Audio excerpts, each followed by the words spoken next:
You'll be whatever you want. A knight in shining armor, or a magic spellcaster. Roll the dice, hoping for a 20 might get the one. The clash of grids can turn the tide of the battle. The dungeon master has saved the tale for us. Let's start this journey together. Ignite the fire and cast your spell. Trust your swords straight into your foes. We have the strength to overcome all the challenges ahead. Embark on adventures, endless journey beyond reality, into the darkest dungeon that waiting for us. Pushing forward and level up. We'll finish what we have started. Lots of it.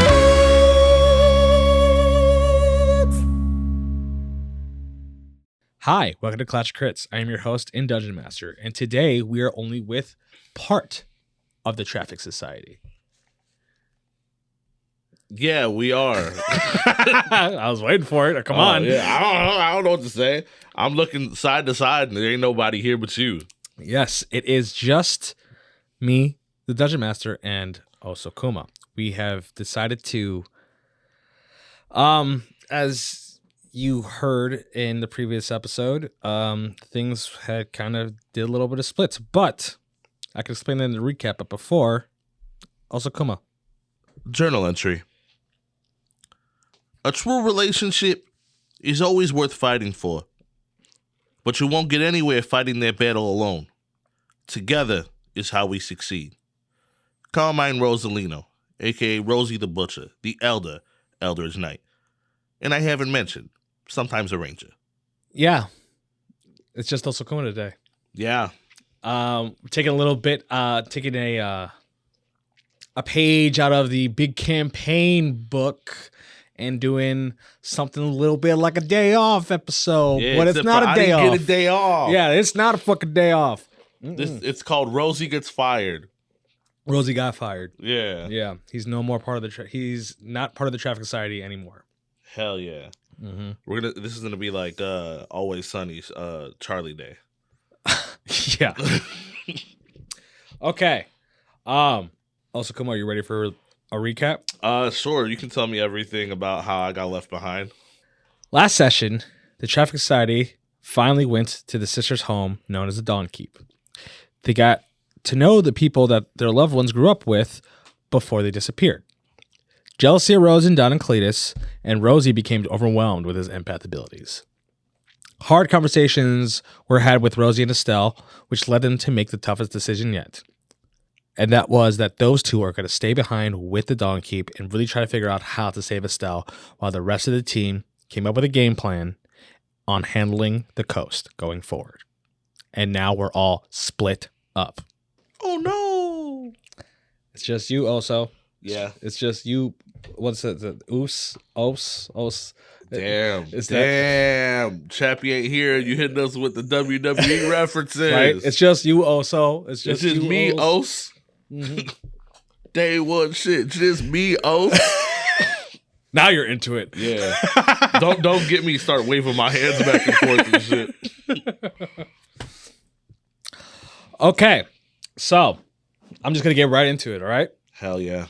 So, Rosie, the doors shut as you see, if you've seen your friends just exit the Dawn Keep, as at the moment, Jude is the one escorting them out. You guys made sure they took everything with them, right? They didn't leave anything behind? Virgil goes, yes, I believe so. You guys didn't really bring a lot with you. Oh, yeah, but there's a beholder in that bag. In which bag?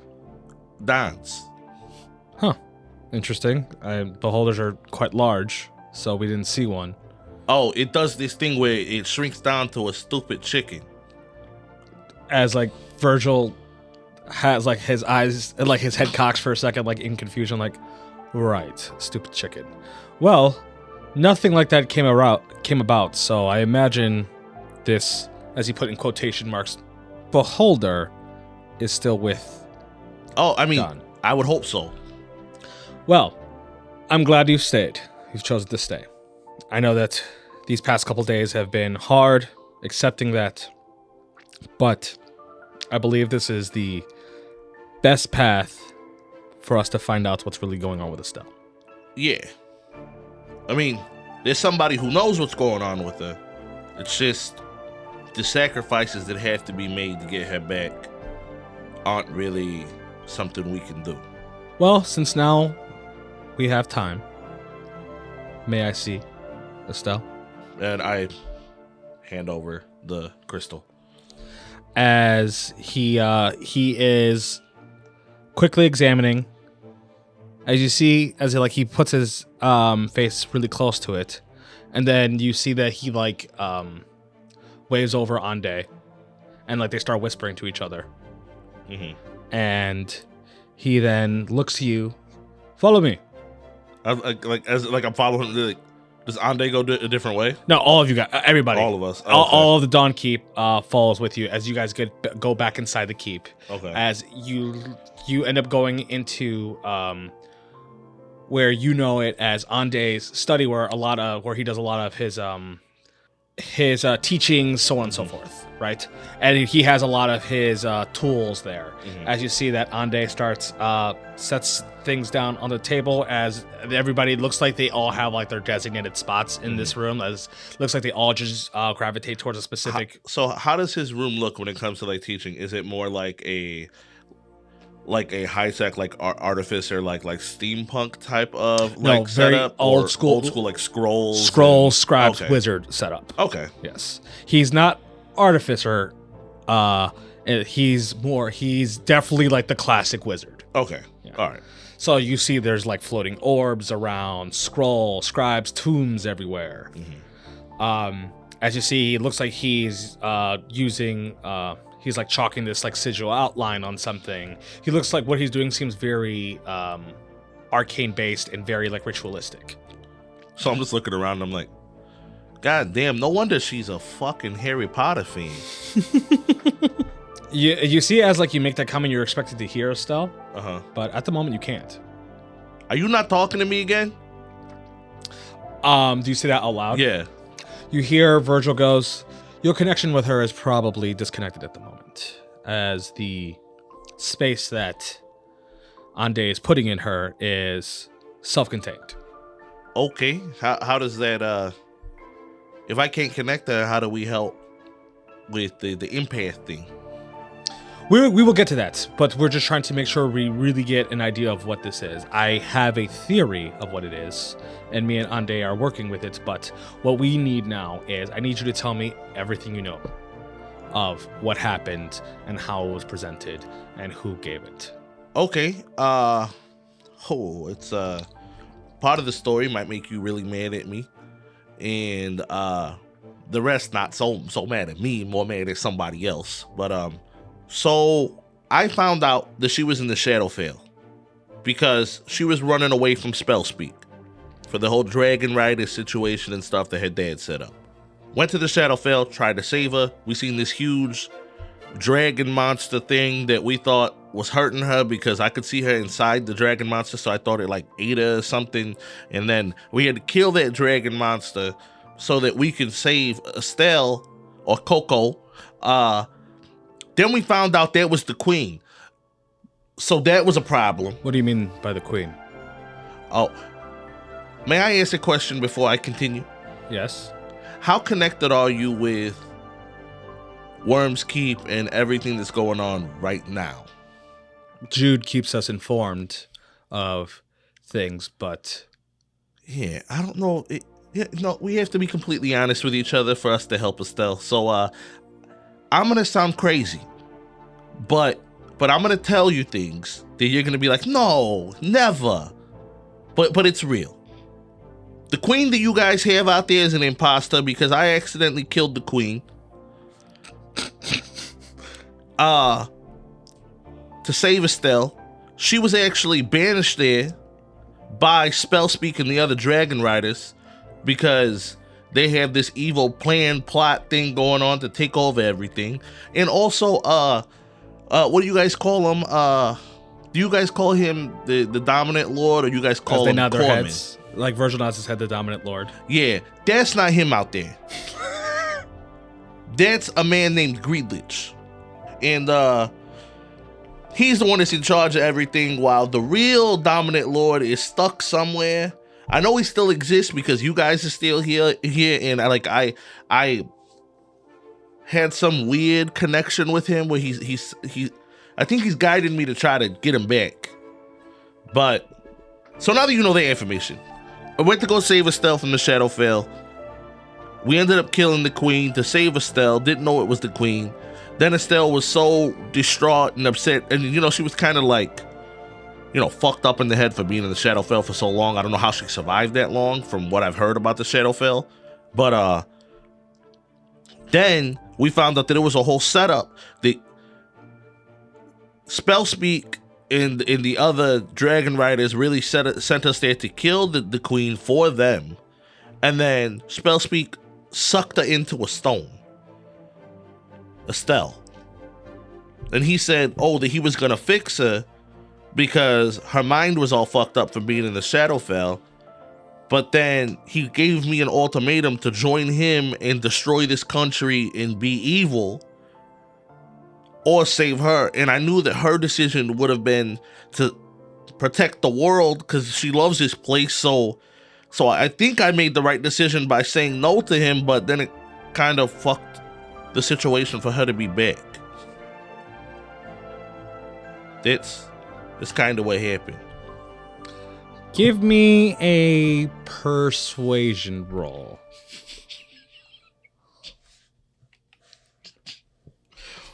I wouldn't believe me. It's a new day, so you can use your empath ability to replace your charisma with intelligence. Okay. 17? Give me an intelligence save.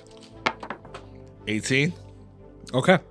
So, as you explain this entire story, you can feel the emotions welling within everybody. It looks like they're projecting them on you because you're the one telling the story. Mm-hmm. And I'm being theatric. Like I'm moving my arms a lot. I'm like stepping on chairs and tables to like talk about different heights of the story and shit like that. The only person that you're still not feeling anything from, as you know, is Virgil.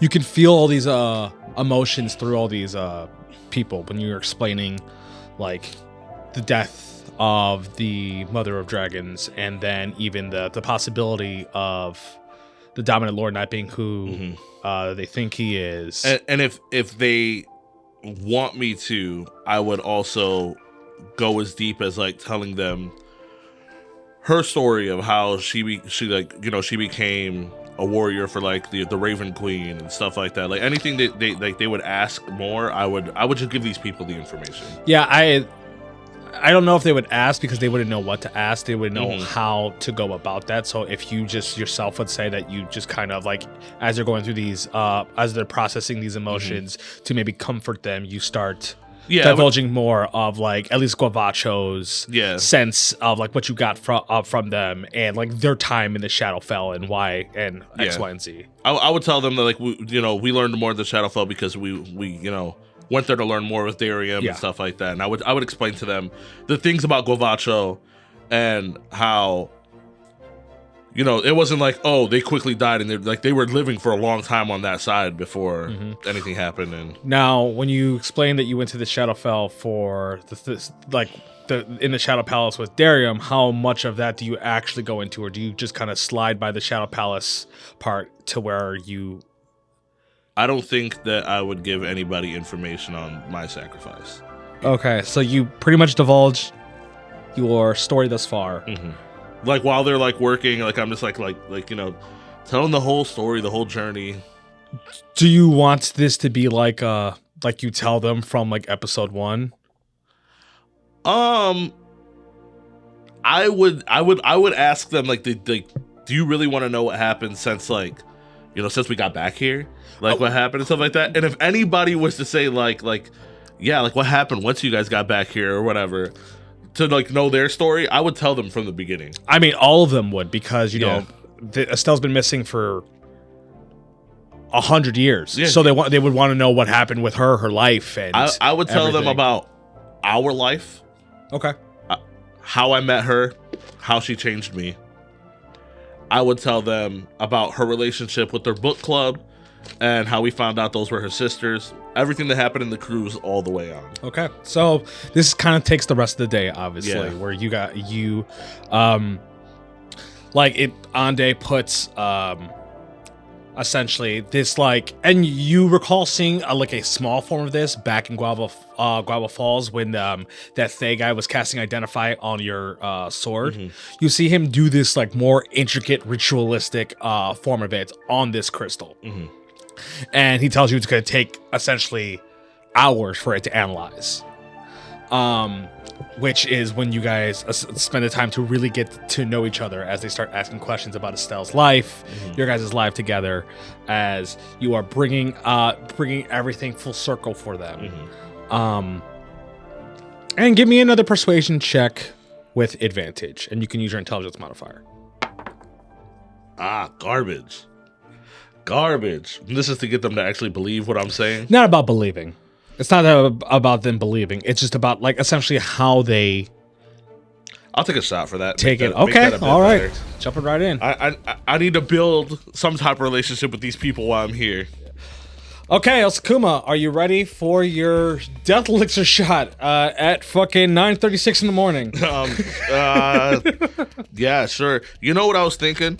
You know, it'd be a crazy thing to chase like this with. Have you ever had like the Vapocool Dayquil or NyQuil? Yes. How Yeah. strong that is? I feel like that would cancel it out though. I don't know, man. Like I feel like people who've never had it, when they take a shot of wouldn't that know for what the to do first with time, they would know themselves. what to Yeah, do sure. with themselves. If you took a shot of this and then a shot of that, I feel like that the shot of that would make you gag.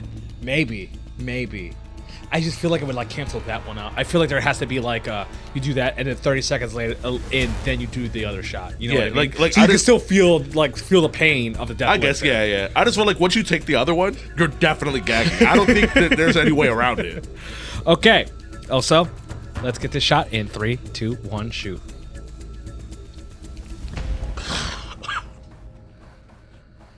Ooh, also got the chills. It's just you, Os. Come on. It's just you, Os. You gotta feel it, bro. You gotta feel it. It's not me. It's not You're like, me. no, it ain't me. I'm not me. That's very funny. Oh, that sucks. It never gets better.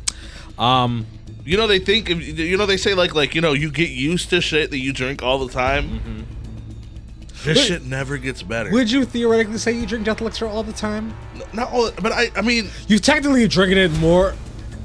I mean, I guess I don't know how much like liquor you're drinking on your own, but like this is the most type of like liquor concoction I've seen you drink over the past. unless it's fucking- a special occasion, Yeah. I don't even like sip rum on a daily anymore. Like unless it's a special occasion, I'm not drinking liquor. I'm drinking a beer here or there. This is the most liquor I drink in my life. Oh And God. I know that there are people on the corners of Cleveland that if I hand them this bottle, they'll just drink this shit. Yes. And it's sad. And then apparently every corner in Chicago because they're fucked up. But it is time for you to roll again. Okay. Yuck. Watch me roll garbage. I kind of hope so. I don't. Not 22 times! A double natty Okay. You know what? with a fatty! You know what that does for you? What? Nothing. Nothing. It just does nothing, but hey, it's cool as fuck though. It's a 1 in 400 chance, I think, for Yeah. 2 nat 20s. Put bow gifts in the chat. Bow to me. Okay, don't do any of that. So, you know how there's those scenes where like it shows like a bottle and like some glasses, and then you just hear people talking, and then like it kind of like fades into where you're seeing like 8 bottles and just like glasses on about of you, and like and then it goes from like day to night as you have just been all day essentially hanging out with these people, kind of telling your story, and you know they are immersed. They're asking you questions. You see that like And I'm exposing their world to them. You see that like Livio and like Livio's just like gasping sometimes, like holding her mouth, and like Jude comes back into it very early on, and they're all just kind of like like those kids on a campfire story. Like they all have like their drinks, and they all have like their food, and they're all very invested in you and Estelle and your guys' story, and like your story thus far, as you kind of lay it all out for them. And you can tell through your empathic abilities, you can definitely get a lot of respect. You could feel a copious amount of respect from everybody, and even like kinship, that they understand that you have, like, they were their protectors. You know what I mean? They were the ones that took care of them, and you going through this like harrowing story and everything like that really like vibes with them. You know what I mean? Like you can tell that like as they see you as someone that they can really relate to. As we're like conversating and doing all that stuff, one thing that I do bring up is that though it's understandable of how they feel towards Darium, nobody beats him up more than himself about the situation. And when you say that, you can see that there's some there's like slight head nods of like recognition of like, especially after like the story that you've explained thus far, like they kind of realize that like, yes, he is like the keeper, but we're all the keepers. We're all projecting our fuck ups on him, kind of thing. And he's dealing with way more. So you can kind of get that vibe from them that they are having that kind of recognition of themselves. So how connected were they with the outside? Were they still like just always just a part of like this small community? So yeah, you as Virgil explains, most of them don't leave the Dawn Keep. The ones that really do is Jude, who does it most of the time for information purposes, and then Marble sometimes to go out to like the market of Worm's Keep, and when it comes to like provisions and things like that, it's like Marble and Raphael. Or like Raphael and Jude to kind of get the provisions of things.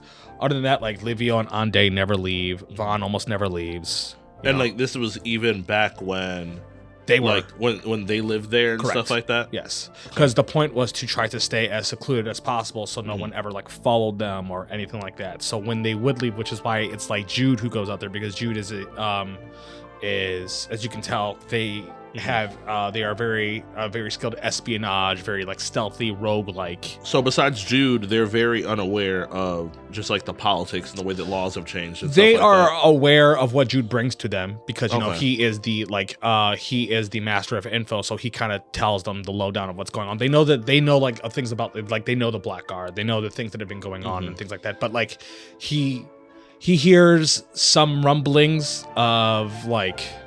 He only tells them what they need to know, basically. Not just that, but like he doesn't try to dig super deep into it because the more he digs, the more he might alarm somebody of his presence.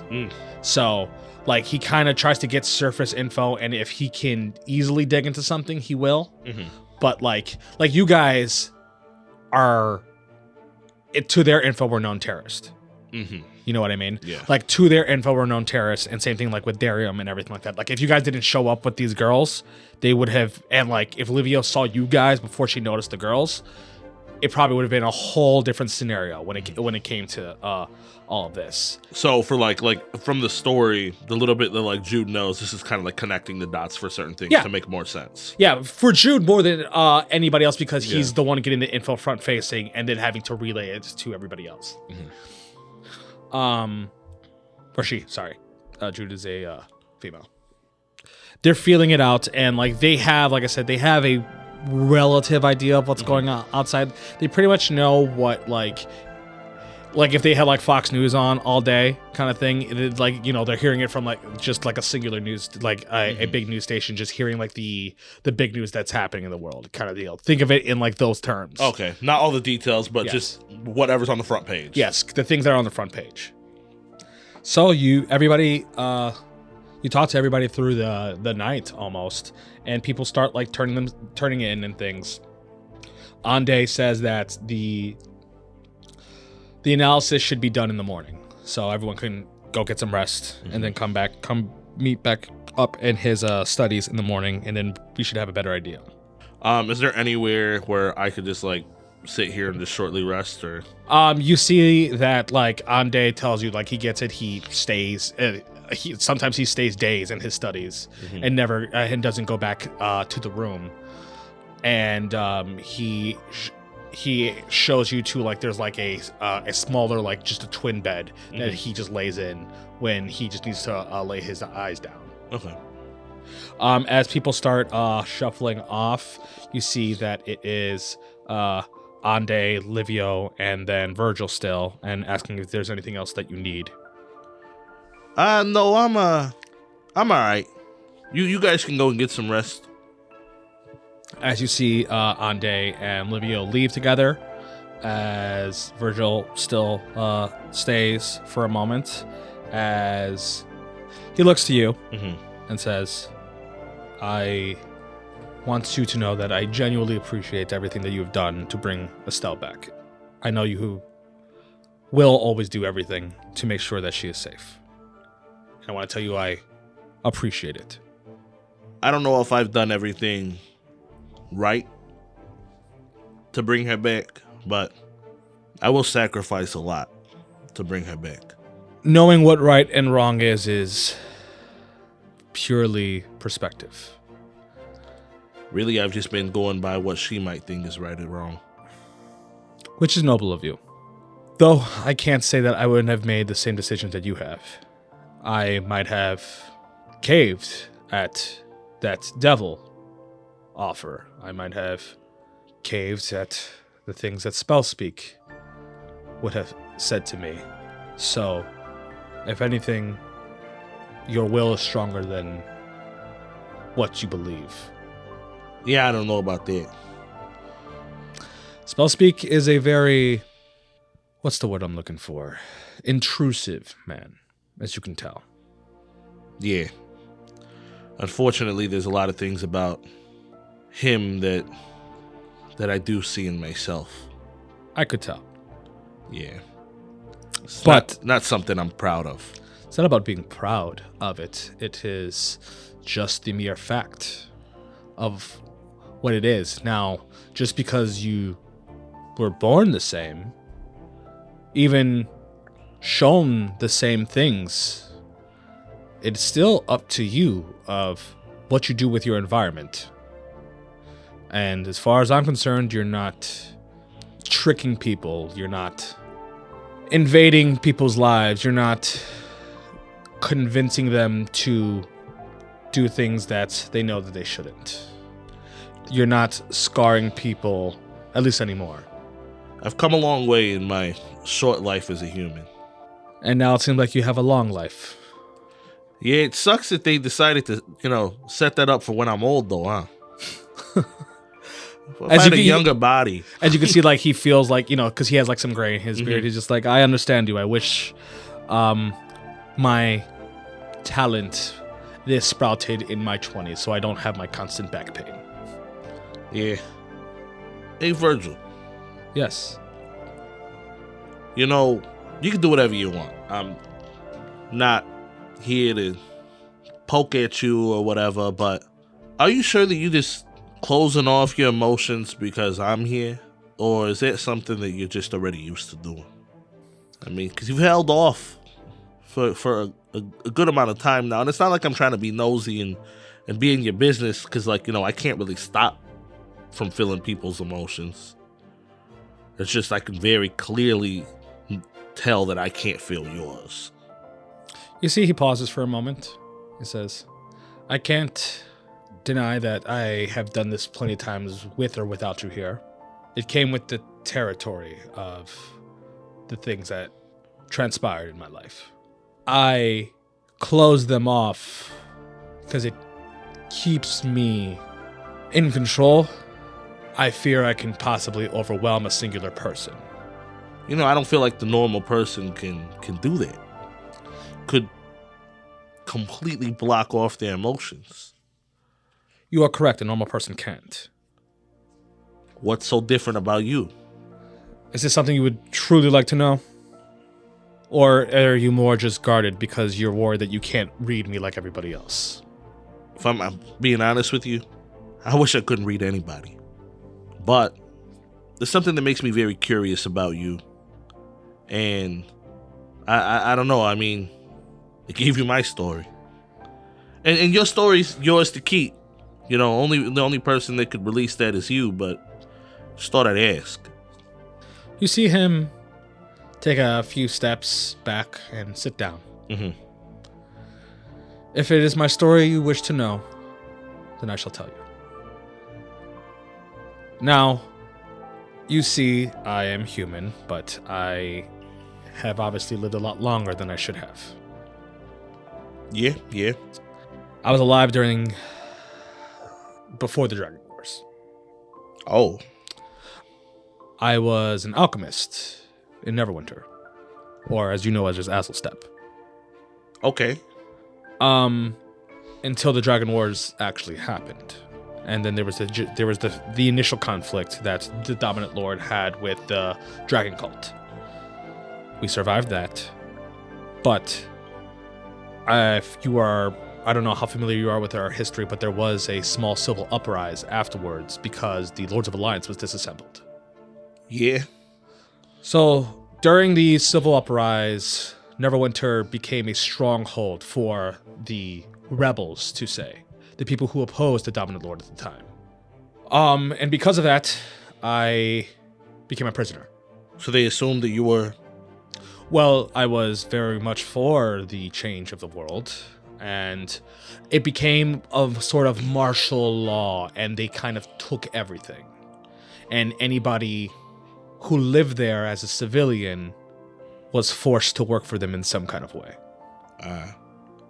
Because they needed the resources, they needed the type of advantage. So, being as an alchemist, I was forced to make different acidic solvents and poisons for them to use against the Dominant Lord and essentially the new rise of the Dragon Coast. I would try to refuse, and they would beat me, imprison me, starve me till I worked for them. It was not a pleasant time. Though, one day, I was spoken to. Not physically, though. I was spoken to through my mind.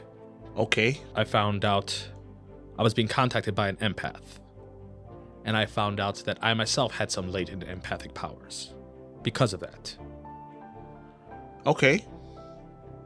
The person I worked with, and I communicated back the rebels' secrets, essentially, because they let me into their deepest parts because I was making things important for them.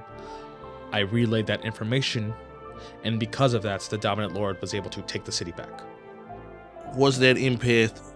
As you would recall from history, when it comes to the creation of Azulstep, that spellspeak was used as a double agent for the Dragon Coast. What they don't tell you is that his other inside man was me. I guess that makes sense to leave it out since you're supposed to be somebody who doesn't exist for the safety of the girls. Yes, and I did receive merit and title initially from the Dominant Lord, and, well, I had spellspeak to thank for saving my life. And because of that, we grew close. Him being an empath, me finding out my empathic powers, I had this drive to research, to understand what these latent telecommunicative powers could mean for either of us. So, through the sciences of my alchemical studies and through practice, we were able to elevate our abilities, mainly spell speak, but it was too much for me. And it ended up stunting my intelligence and reverting it. I pushed beyond myself, beyond what I can actually take. And because of that, I was starting to lose my intelligence. There is this thing in existence for empaths called the void. And the more you reach into your abilities, your powers move through this void. And the more you present yourself into this void, the more of a chance that something like the void can take you. I've never experienced this void thing. You have been lucky, and when you have reached those expectations, you've had safety nets, such as equipment, like those accelerators that you used to help your friends. Okay. Without something like that, there could be even more severe consequences than there already were. So in theory, if you had something like those devices built in some type of like helmet or armor, you could go way further than what you believe your limits are. Not anymore. This was a long time ago. But thanks to the Dominant Lord, I didn't become comatose and brain dead. Luckily, his blessing has saved me, but that means I have to keep myself contained. Okay. So I became the Groundmaster, and I learned this new way of life, of tranquility, because seeing your intelligence and the man you were dwindle day by day because you decided to push yourself because you wanted to catch up to your friend made things very dark. So now I am here in the Dawn Keep, and without the Dominant Lord's blessing, I'd be brain dead. Does Spell Speak know that you're here? Yes. Some days I wonder if Spellspeak pushed me because he knew that I couldn't reach his limits, so he wanted to eliminate me. Some days I feel like he was trying to eliminate me. Some days I feel like he was genuinely a good friend. And it is one of those things that I spiraled into, and I did not know what was what anymore. There's always a part of him I could never reach. And your story makes a lot of sense now. How? Like, there was always something off. There was always something about him that I didn't know. There was always those things about him that I didn't know. How he was pretending to be somebody he's not. And there are some people that really want him. And unfortunately, I mean, you may still feel a certain way towards him. But one of my ultimate goals is to take him out. Spellspeak hasn't spoken to me since before I was chosen to be a Groundmaster. I don't know if maybe it's because, like I said, he was ashamed of me now, or maybe that was his plan to begin with. I don't know. And I never tried finding out, nor do I plan to, because that's not my life anymore. Spellspeak was a companion, and because of me, he reached past his potential, so a large portion of your pain is my fault. No, it's not. People can reach power all the time. What they decide to do with that power is totally up to them. You tried to help your friend reach an understanding of what your power is.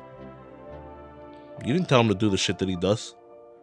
You didn't know the shit he did before you met him. He's always been a rotten egg. You see Virgil, nod his head, and he's like, well, it is getting rather late. Yeah. I should let you rest, as you see that he stands up. Mm-hmm. If my theories are correct, I might need to push you the way I pushed him. If that's what I need to do to get Estelle back, I'll do whatever you need. You see that he, nods his head, Mm-hmm. and then he starts walking off out the room. Okay. Rosie would just sit there for a while, like staring at the crystal until like, you know, his eyes will start getting dry or whatever, and then he'll just lay back for a bit. All right, you lay back and lay down. As you go to sleep, and you get a long rest, so you get your empath ability again. Yay! So come the next morning, everyone's just kind of congregating in the studies as you're starting to wake up. As you see people there, you see like Marble brings you breakfast. Yeah. Hey, is it possible at all for me to get a mimosa and a Cuban? She says, absolutely. If that's what you would like, if that is your request. Yeah. Oh, I'm sorry. Do you know what a mimosa and a Cuban is? Cuban sandwich? No. Okay. A cigar. You would like a cigar of some sort? Yeah, from Cuba. I don't know where Cuba is. You guys don't have rift abilities. No, I think if we had rift abilities, we'd be in a whole different conversation. Yeah, you're right. It'd be nice, though. Whatever Cuba is here. You would just like a cigar? No, not just a cigar, because there's like $5 cigars. Okay. You would like a high-end cigar? Yeah. And a mimosa. Yes. A mimosa, that I know. Oh, okay. All right. Thank you. As you see everyone's coming in still. Like you see people looks like they're eating like their breakfast sandwiches or whatever. What's Cuba here? They? A They cigar. Yes, because They is like the no, it would be from the Feywild actually. Oh, okay. Because the Feywild are the actual mobsters. Yeah, you're right. It would be from the Feywild. So I have a nice summer court roll here for you. Oh, okay. Hell yeah. As soon as you light it, it sparks like blue and purple and then like ignites regular. Yeah. But it has like a purplish ember to it. Hell yeah. Still their clipper. You steal the clipper? Yeah. Why? I don't know. They probably got a cool clipper. I'll put it in my pocket.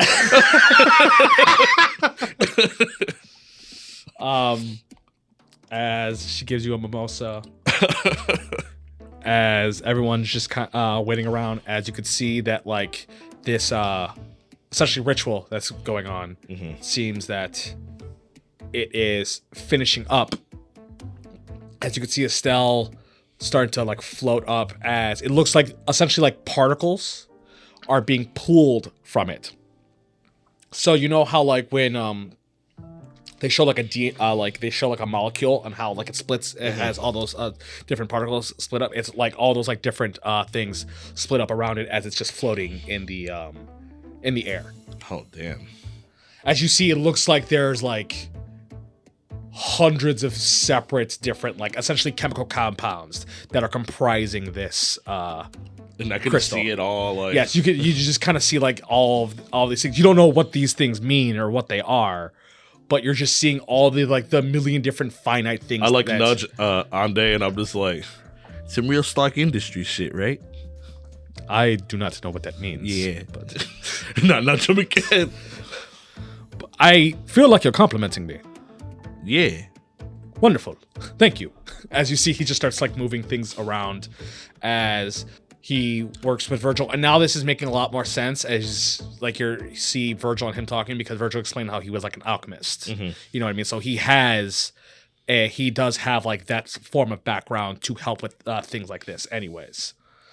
So it's more like from what I'm seeing is Virgil like it's showing the science side. He knows he has ideas for things that he knows may work in a specific way, but he doesn't have the intelligence former anymore. knowledge anymore to be able to do to reach those things. Yeah, okay. Yes. But he knows they're possible. Yes, he knows he's kind of like he can come up with the ideas now, but he just can't execute them anymore because he doesn't. So Ande know. is his training wheels, basically. Kind of, yes. Okay. Ande, because of Ande's hyper intelligence as a long form wizard and like being a part of the Dawn Keep for a while, he's picked up quite a few things of understanding the scientific side of it, and so he uses his magic intelligence to understand the scientific, and then it just kind of like translates through that way. Word. So think of it as like a impaired Tony Stark working with Bruce Banner.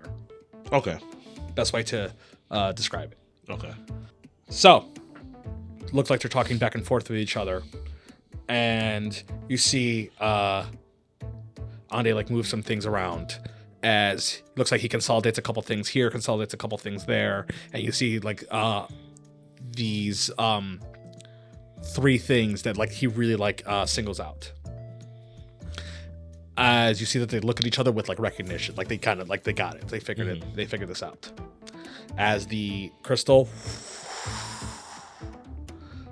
goes back down on the table, and then you see this entire like sigil turn to smoke, and then you can immediately feel the connection with Estelle again.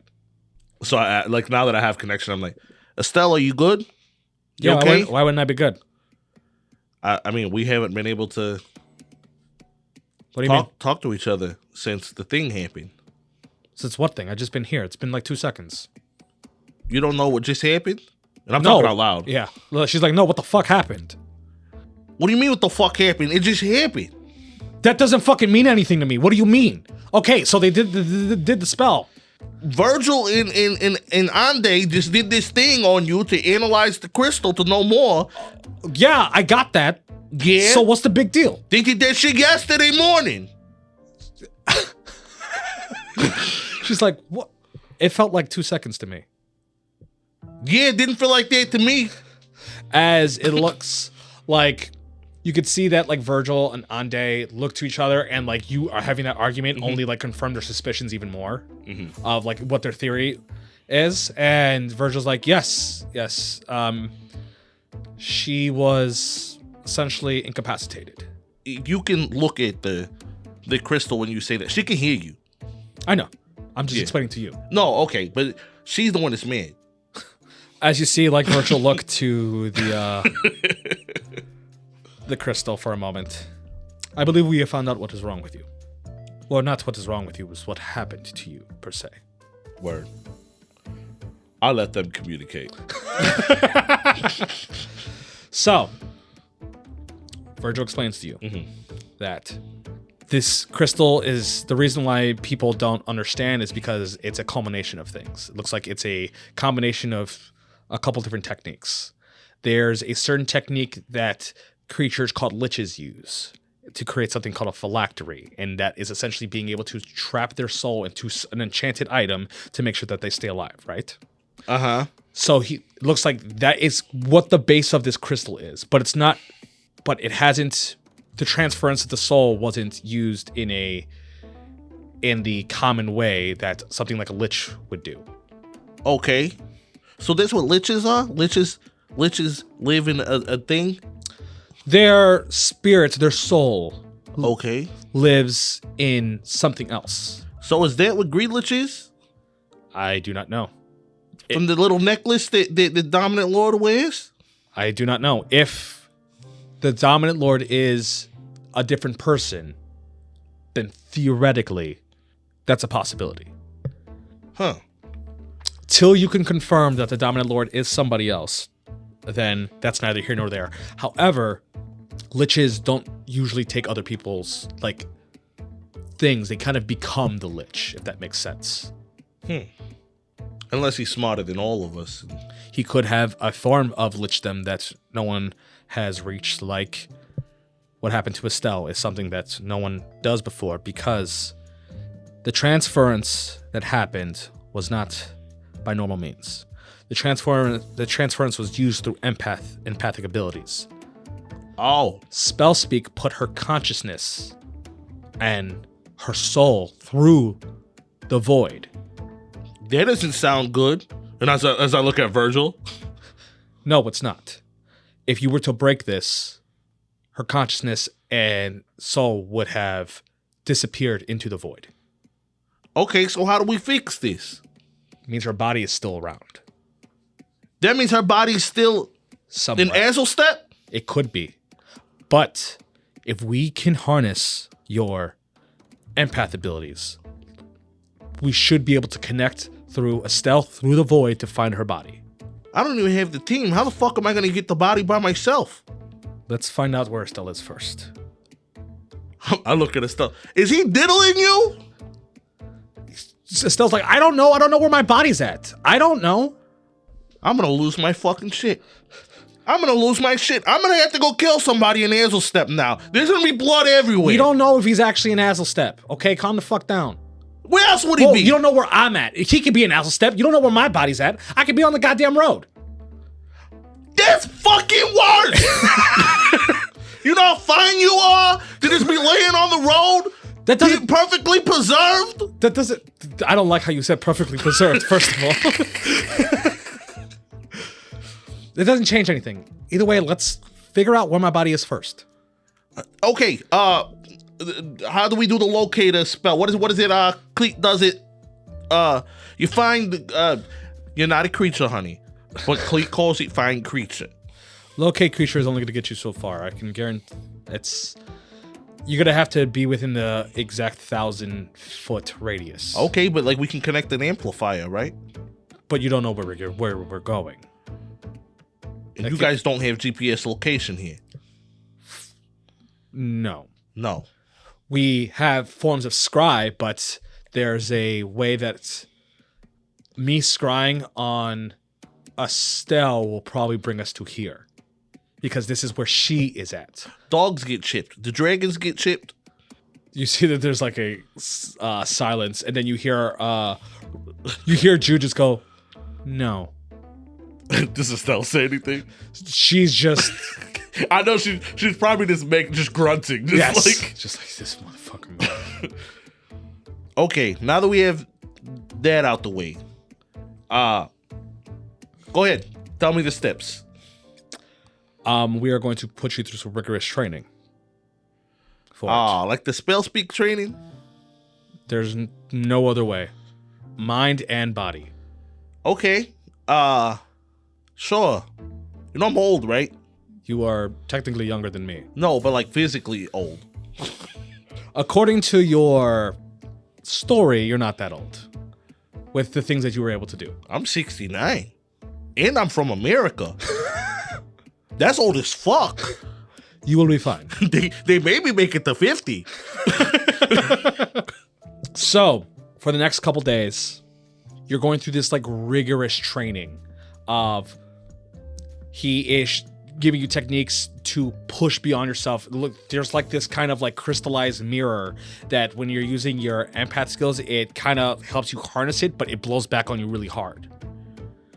And he starts to explain to you something called the void, as he was briefly talking about. Mm-hmm. So the void is he describes it as almost like a universal entity, right? So there isn't like it's not exactly a plane of existence. Think of it as like the weave itself, like how the weave is magic, there's the void. And the void is the things beyond magic that something like ESP, like psychic abilities, all run through. Okay. And it is something that is universal and that just controlling it in a sense, but there's no like owning the domain of it kind of thing. You know what I mean? You're talking god level to being a god of something to be able to harness it in that kind of way. Okay. As in like Mystra, Helm, Palor, those kind of deities. So it's just a complete veil that psionics are basically like filtered through. Correct. Okay. And he explains to you that there could be possible consequences explained to him, which for you and the listeners, as we are stepping forward of your empathic abilities, I have created a mechanic called the void consequences in the void table. Yeah. So, to briefly explain for the listeners and such, what this is if there is an empath related check that said player would fail, and if people wanted to use this in their games, they're more than welcome to. If a player would fail a related empath check, they have a choice to reroll with advantage. However, by only taking a void consequence. And depending on how many void consequences they have, is a 1-to-1 ratio on a DC that they would have to beat per time, called a void check. And if they would fail the void check, they would have to roll on a table and take a void consequence, kind of like a wild magic Sturgis kind of inspiration, though I threw in a little bit of a curveball with this, as then instead of just taking like a singular void consequence and re-rolling it, they can choose to auto succeed, but it doubles the amount of void consequences that they have. So if the player has 3 void consequences and they fail their check, they can choose to double their void consequences and succeed instead. Now, after said check, then that's when they roll that's when they roll their void check. So if a player fails the void check, they roll on the void table and gain said consequence. And there's permanent ones, like permanent statistical debuffs, and then there's some temporary ones. There's even ones that can possibly be life-ending. And once a player deals with their consequence, then that threshold, that the maximum void consequence, is deducted by their intelligence mod. So let's say their void consequence was at 6, they failed that roll, they take their consequence. Now if we're going to use Sokuma or Rosie's intelligence mod, for example, his intelligence mod is 4, that 6 gets deducted by 4, so now his void check is only 2. Yup, it's 4 for now. Sure, it could actually end up being 3 with a void consequence. Nope, but it could actually end up being 5 because I'm cool.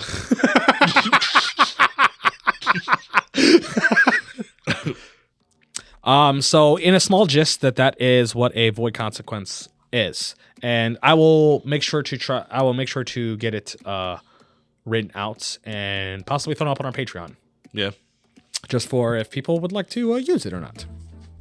Or criticize it. Or criticize it. Tell me Kyle. Techno, tell me how bad it is. I know how you love shit talking Dungeons and Dragons. Yeah. But I guess this isn't technically a Dungeons and Dragons thing. This is the Clash Crits thing. Yeah. Kyle. Yeah. So, also, Kuma, you understand the void consequence table, correct? Yes.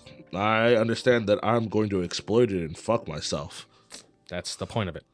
So, you are going through this rigorous training of body and mind for yourself. All right? Mm-hmm. Now, to see if you gain something extra out of this, okay? Mm-hmm. Let's say, give me just a flat constitution check. Okay. For those listeners, my constitution is 20 and I have a +5. That don't mean shit, though. Unless you roll a 15 and get a 20. Okay. Now, give me a flat intelligence check. For those of you at home, I have a 19 and I have a +4 for my intelligence. And I rolled another 15, so it's a 19. Okay. You have definitely expanded your horizons in physical prowess and mental prowess. Okay. And I would say that you can permanently increase a physical skill up by 1 and a mental skill, not the ability score, the skills. A skill. Yes. A physical skill. So you're talking like athletics, acrobatics, those kind of things. Okay. The things that use strength, dex, and constitution. I can increase a physical skill by 1. Correct. And a mental skill by 1. Correct. What I'm going to do is I am going to go ahead and actually increase my investigation. Let's go stealth. Okay. Your stealth and your investigation have been permanently increased by 1. Hell yeah. Now, it's been a few days at this point. Mm-hmm. Okay. This rigorous training. You're getting to know the Dawn Keep better. You know what I mean? You can see where Estelle's yearn for family and protection comes from, because they definitely have a very family mentality with each other. As you know, that Estelle has always been about family, taking care of family and such. She's definitely it seems like she's definitely had a very good upbringing here. Yes.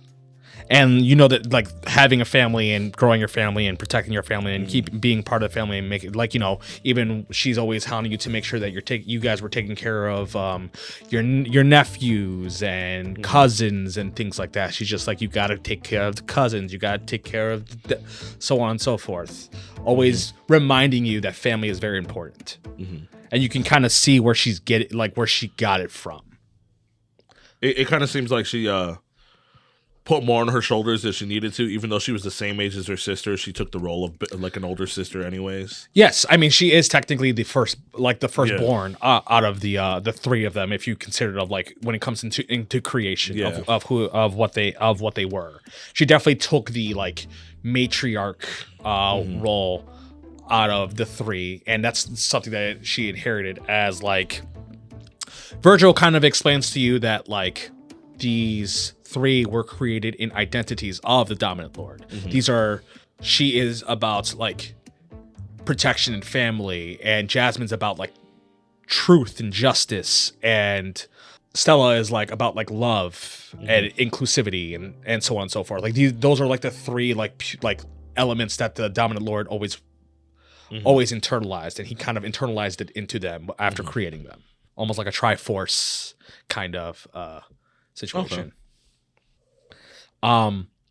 We take you into this essentially like sensory deprivation room where you are shrouded in darkness. Yeah. And you know that Estelle's crystal is right in front of you. And Virgil's telling you that you've reached to the point where you should be able to finally reach through the void, through Estelle, through the void, and possibly find out where her body is. Okay, so how do I do this? Do I just... As you've been pulling through yourself through that mirror, you're going to try to do that same technique to Estelle and the crystal, and you're going to feel something beyond her, and I need you to reach for it. Okay. And tell me when you feel it, and I'll help try to guide you. Is there a certain way that I need to do it? I don't want to hurt Estelle. Estelle, as long as she is in that crystal, her consciousness and her soul should be safe. But it's you. It's you that you have to worry about. Rosie takes a deep breath and he goes in. So you push yourself in. As you're pushing yourself in, as you can feel yourself floating within like this space. As you see, it is Estelle's like visage of her, as you usually see. You're seeing her, and then now you're trying this technique of pulling through her. You're actually seeing what looks like a tiny hole show up in her chest. It looks like a black hole. I try my hardest to just dive into it. As you start slowly going towards this black hole, you could see like your hand almost looks like it's getting like sucked in, like starting to swirl and compress inside like that chest. And you could feel like something pulling you in. So it's like a kind of like a vortex, like a dark vortex, like a black hole, like vortex, almost like pulling you in. For a second, it feels like it's trying to consume you. And I need an intelligence save. 16. You're holding it off for the moment, but it's getting strong. Okay. So I'm like, I feel like I feel like this thing is trying to pull me in. You feel it. That's the void. Okay. You need to not to be afraid. Now, there's going to be a fine line of the void pulling you in and you directing yourselves. If you divert, you can be lost into the void forever. Okay, so how do I direct myself if I don't even know where I'm going? It's about feeling. It's about perceiving. It's about pushing through. There's going to be, think of it as a thread.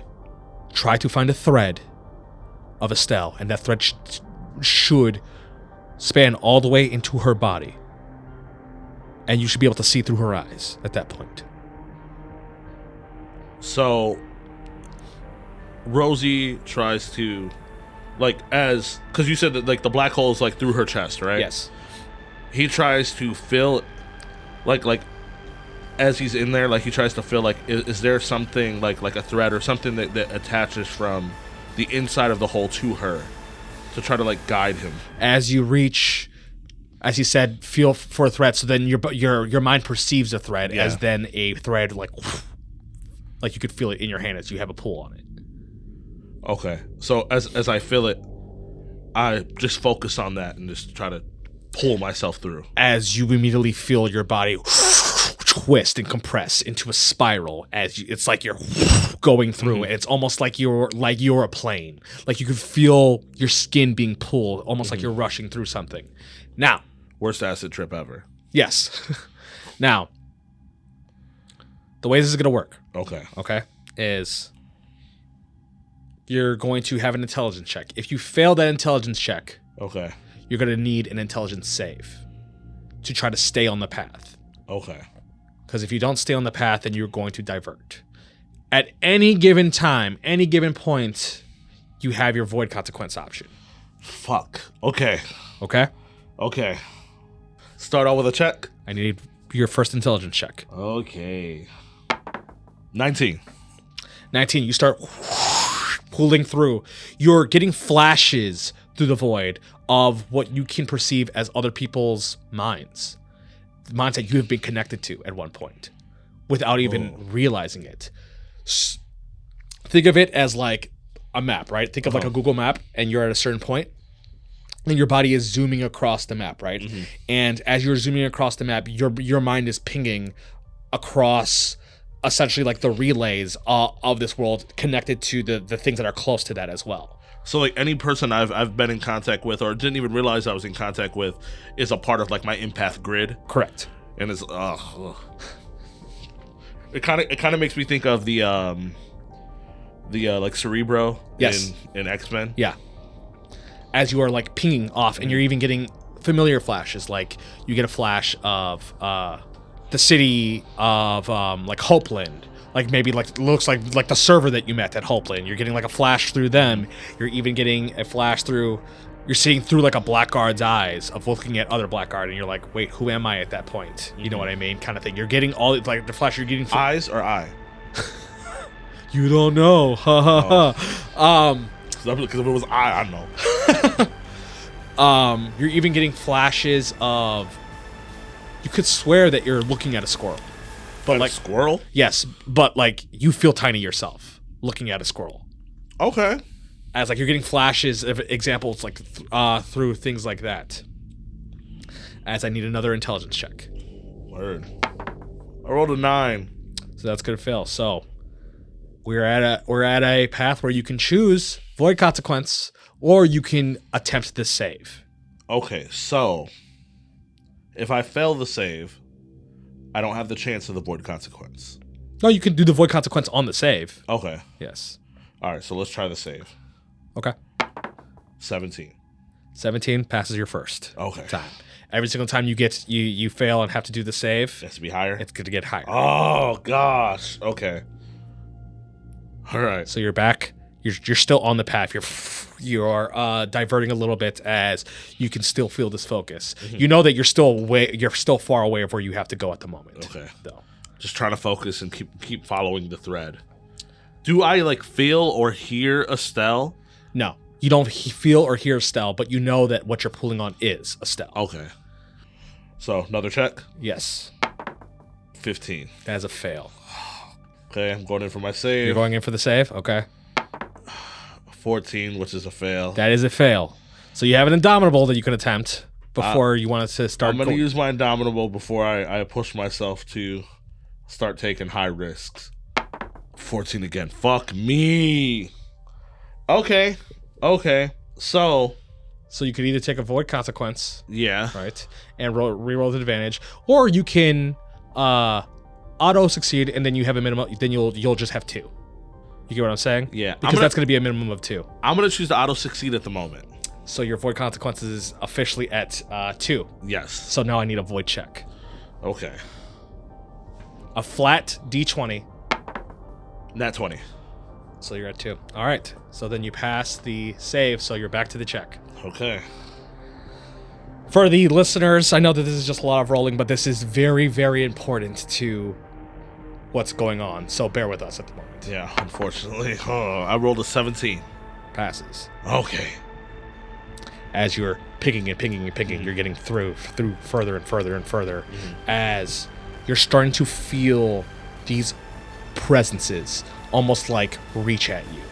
Some of them are familiar, some of them aren't. You're feeling almost like this, like, think of like this, like, Lovecraftian, like, presence staring at you. I don't like that. As you can feel, it looks like the void as an impression on you and is recognizing you. I avoid it. I'll look at it. It's time for another intelligence check. 22. It passes number 3. Okay. You can feel like you're getting closer and closer to what's going on. As the steps that you're taking, I guess not even steps that you're taking, the boundaries that you're pushing your body at the moment, it feels draining. Because like I said, it's like a jet. It's like, your skin's being pulled, everything.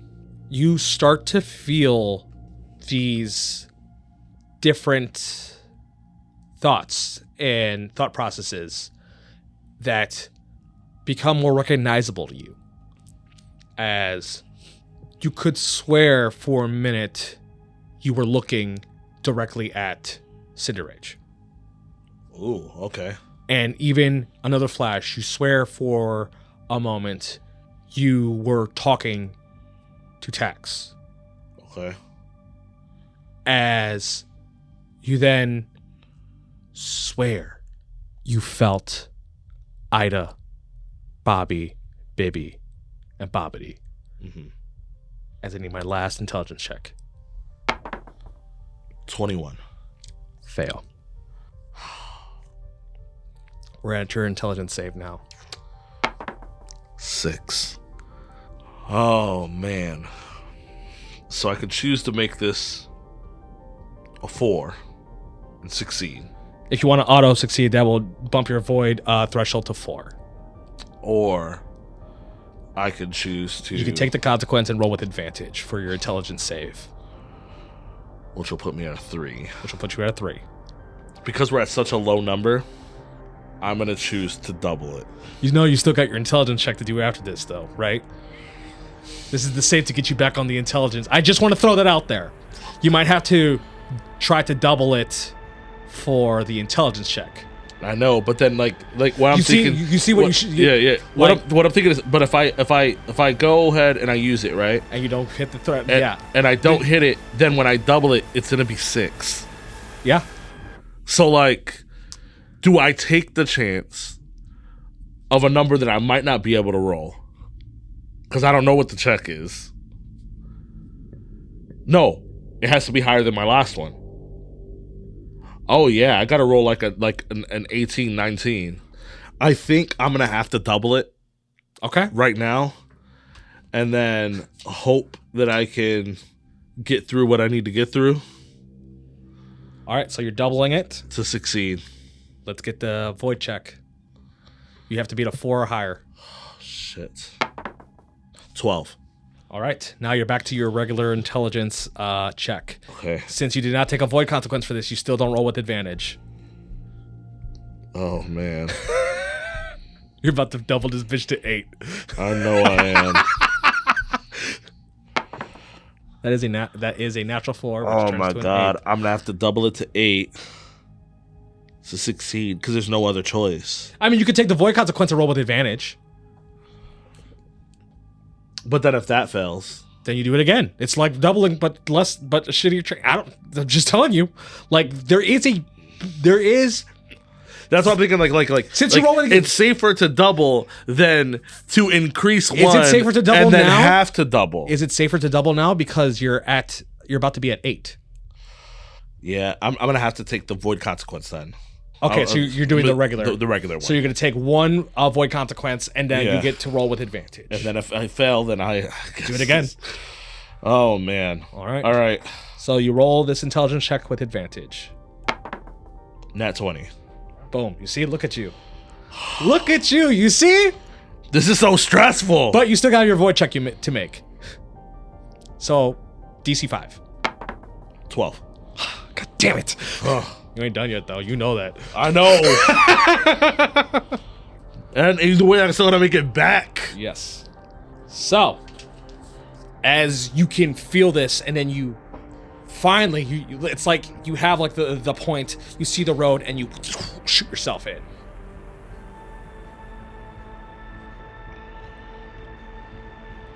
you see like this, almost like this, like light at the end of the tunnel as you push through, as you feel like your eyes open. As you can see, like you can feel the eyes open as it looks like you're looking around, like panically. You can't move your body. You can't move though, but you can like move your eyes at least. As you're looking around, you could feel. It seems like you can see that you're in like a woman's body, like you're looking through a woman's body, as it looks like that you're in almost like a hospital bed. As you're looking in this room, as you look like you're in just some kind of office, as you see that there is somebody working at this desk, as you see their backs, as you see their backside, as you start looking around, you can see them turn around. As you can see, it's Spellspeak looking right into your eyes. As you see that he gets up of this chair and starts approaching the body. As you look, as he looks like directly into the eyes, and you hear, "It's about time, Carmi." As you see him be like, shh, like he looks like he puts his mouth to his lips, like, shh, don't tell nobody. Now, while you're in here, because you're trying to figure out where she's at, Yeah. I want you to give me a perception check, but you can use your intelligence modifier. 18. That is a pass. Okay. As you're hyper fixated on trying to find where you're at. You're like, fuck this guy. He's trying to make me focus on him right now. I need to find out where I'm at so I can fucking save Estelle. As you're seeing past him a little bit through like the cracks, you can see through this window. You can see the Wormskeep capital, like the dragon, the dragon district. She's in Wormskeep. Oh, so she's like close. This body's in Wormskeep. This body's close. Oh. As you see Spellspeak. Is there any details that I can see, like on like buildings or something, to know exactly like what building she's in? You don't know what building she's in, but you see what seems like a lot of like outside like the window, a lot of bells. There's a lot of like bells and things going on. You can hear like almost like a church, and you can hear a loud church bell going. Okay. You can see Spellspeak look outside and like follow the path of where you're looking as well. And he just like, took you long enough. I'll see you soon. And you see he puts his hands on the eyes as your body gets pushed out. As you felt this pressure, like something push you all the way back out through the void faster than you even went. As you get pushed back onto your chair, like to yourself. Oh, I thought that I had to take all those checks to come back. No, he pushed you all the way out. Oh, man. Okay, give me a sec, because I was scared that I was going to have to take them checks to get back, and I was going to be fucked. So as soon as like I fall back into the chair, I'm just like, yeah, I know where she's at. I know where she's at. As you could feel like Virgil's like hand on your shoulder, because like your body startled. As it's still dark, as you see like lights get turned on. It's like, what? Where is she? She's in Wormskeep. She's in Wormskeep. She's right there. She's close. Where in Wormskeep? There's some bells. It's she's right there in the capital. There was some bells that I heard, like church bells or something. Spellspeak's with her. Spellspeak's, he knows where I'm coming. I just see Virgil. You could tell like Virgil's like faces. He's trying to think. And he's like, she'd be in the land of legacies. I gotta go. As he puts his hands on your shoulders, if Spellspeak knows you're there, this is obviously a trap. It doesn't matter. I know it's a trap. It doesn't matter. If one of you guys can come with me, one of you guys can just take the body. He's distracted. He'll be distracted by me. I could stay there. I could take care of what I need to take care of, and you guys can get her out of here, because the goal is to save her. As you see that, like, you can tell that like Virgil's looking at you with like this very like serious intent. As you see him stand up, and he says, "No one from the donkey can help you." Then I'll have to just figure it out. I have to go. Because I don't know how long she's gonna be there. Rosie's just trying to like get like out of that room and like try to get his stuff together. As you as you try getting up, Virgil like holds you down for a second, like, Carmine, relax, breathe for a second. I have to go. I understand, but you have to think this through. There's not much to think about. There's nothing you can think about when this guy is always steps ahead. The only thing I can do is exactly what he wants and go there. I know that it's a trap. He is always steps ahead. He knows that I'm going, and it is what it is. But I know that he hates me enough that I could distract him to where somebody else can get her. As you hear like the rest of like the Dawn Keep coming in, as like you're trying to explain this because it's just been you and Virgil in this room. As like you guys are yelling because you guys are like having this argument and they're trying to ask what's going on as you're explaining, and then you hear the rest of them be like, Virgil, what are you doing? Let's go.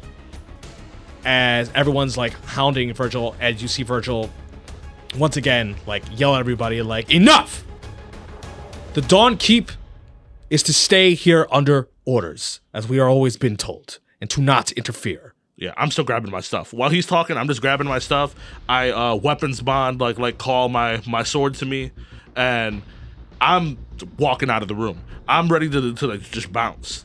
As like you're getting your stuff, as everyone's arguing with Virgil, as you see that like he exhumes this presence against them, that like they almost like stop, right? And for a moment, you felt a wave of his feeling, like he released his like empathic feeling for a moment. As soon as you feel it, you felt this immediate wave of oppression and dread on your body. Like it stopped you. Like it stopped you in your tracks for a second. Like mechanically, like it would have stunned you for a turn. As looks like he let it out just for a second, and it made everybody quiet and shut up and sit and like essentially like lay down. As you are frozen for a second because you just weren't expecting that, and you're still rushing to get your things. As you're then rushing out the door, as you hear Virgil's voice one last time say, Carmine. Virgil, I understand that you're worried, but I have to go. As you see, he looks like he throws something towards you. I go to catch it. You catch it. It looks like a key. What's this? It's the key back into the Dawn Keep. Unfortunately, Dominant Lord's orders are that we are to stay here and not be involved. And because of that, we cannot help you. There have been the same orders that we've been told since the beginning, and we are not to defy those because it can risk the Dawn Keep, it could risk our lives and this blessing that we have. The grounds is the only thing I know. If you have to stay here, you have to stay here. I have to do everything I can do to save her. She's what matters. You see Virgil like agree, but you see he just like nods his head and he doesn't say anything else as you would then. But in Rosie's mind, he doesn't believe that. He doesn't believe what Virgil's saying. Rosie thinks they're just afraid of the outside world. Possibly, yeah. And he's not like judging them for it, but he's just like, whatever your issues are your issues, I gotta go. Right. So as you rush out, you run past like the glamour, as you can feel like this like key like vibrate as like it lets you through as you're looking at Worm's Keep. And that's where I'll end the session. Fuck me, man. You got it. You cool. That's cool. Crazy. Oh, man. This is like a team project. I don't got a team. Well, you ain't got no choice. God damn it. According to your words, you don't have any choice. Yeah. But we can still talk about that in late night traffic. Hey guys, check out our Patreon, Clash of Crits per usual, the show after the show where we talk about the show. We got Dungeon discussions, and we even got a Patreon exclusive campaign called Warcocks. You should really check it out. We would really appreciate the support. But before we say goodbye, also Kuma, do you have any plugs? You can follow me at OSOKUMA_COK. You can also follow Clash of Crits. That's Clash_of_Crits with a K. Follow us on anything. Hop in Discord. We're assholes. Yes, and I was Psycho. You can follow me at XYC0COK. I also like to plug in Hyberpunk to do some of the music that we play, and Shinovas does our theme song. That being said, I believe that is everything. So you'll see only us two in traffic. I guess so. Bye. Chasing dragons. That's it. I'm by myself. That's it. This was a Clash of Crits podcast. Theme song done by Shanovis, with additional music done by Hyberpunk. If you enjoyed our show, please give us a rating. See you in the next episode.